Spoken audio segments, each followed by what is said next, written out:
Okay, just to start out the video, tomorrow I'm gonna be doing a draft day reactions video to all the picks that go on. I will be a bit late because I have practice until 8 and it starts at 7.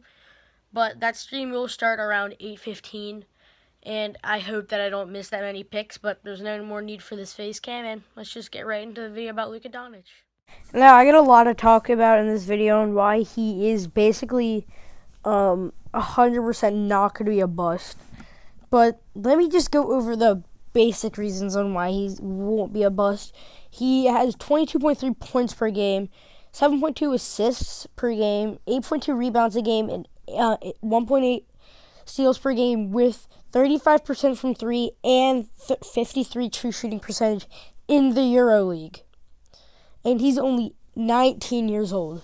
He won the EuroLeague MVP, and he's only 19 years old. He's 6'8" tall.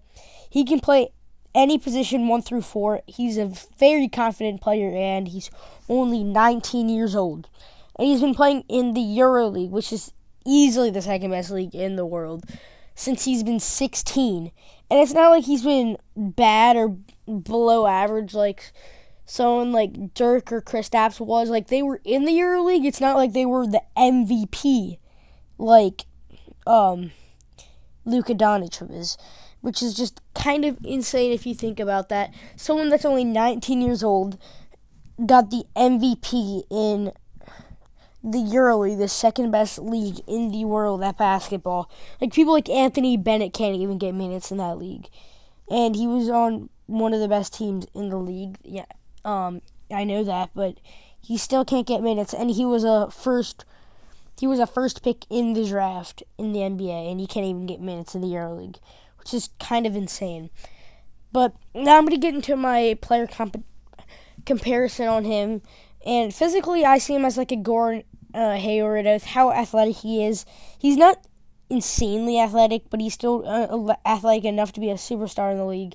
And he's about the same height as Hayward, but he has 2 inches longer standing reach than him, and he's always a lot heavier than Hayward, and Hayward got in the league. Hayward was around 210 pounds, and Luka Doncic is around 230, which really helps him drive to the basket.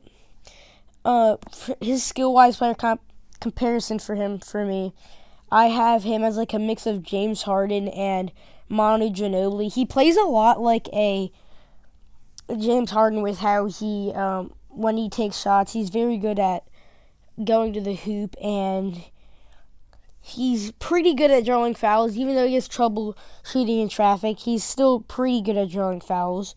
And he's this almost the same instincts as Manu Ginobili does, and he's a very smart player, just like Manu Ginobili. I'm gonna get into my skills. He's like a positionless playmaker. That's kind of his like play style, and he has everything from great transition play to a creative handle. And I'll just go over those real quick. He has great scoring versatility. He's very great passing ability, good basketball instincts. He's very productive, and he's great at drawing fouls. And he's almost an unstoppable force going to the basket at 230 pounds, and he has a very creative handle. All of these translate to the NBA, and I expect them to help him in the NBA. And with all the talent he has, he also has very low downside, which makes him very little chance to be a bust. Like, with his, he's not great one-on-one in defense, but I think it's the next clip, I'm not sure. No, I think I already passed it. But he has been working on it. He's been pretty good at staying with people like Bogdanovic, who's in the NBA right now. He just got picked by the Kings last year. And he can stay with you. He's just not great at taking the ball away from you 1v1, but he is a great off-ball defender too, with how many steals he gets. He's not great at finishing traffic. I've gone over that earlier, but he's 230 pounds. He's smart enough. He'll figure it out. He'll be like, I see him more as like, when he gets to the NBA, as like James Harden type that will draw fouls and will get good crafty layups, like kind of like Kyrie layups, but like in the way that James Harden does it. And my next point on his downside is he's not too great at creating plays against athletes or like really athletic people such as LeBron, but also with all the things that he can pull out of his pocket, all it takes him, I'll give him a year and he'll be able to do that.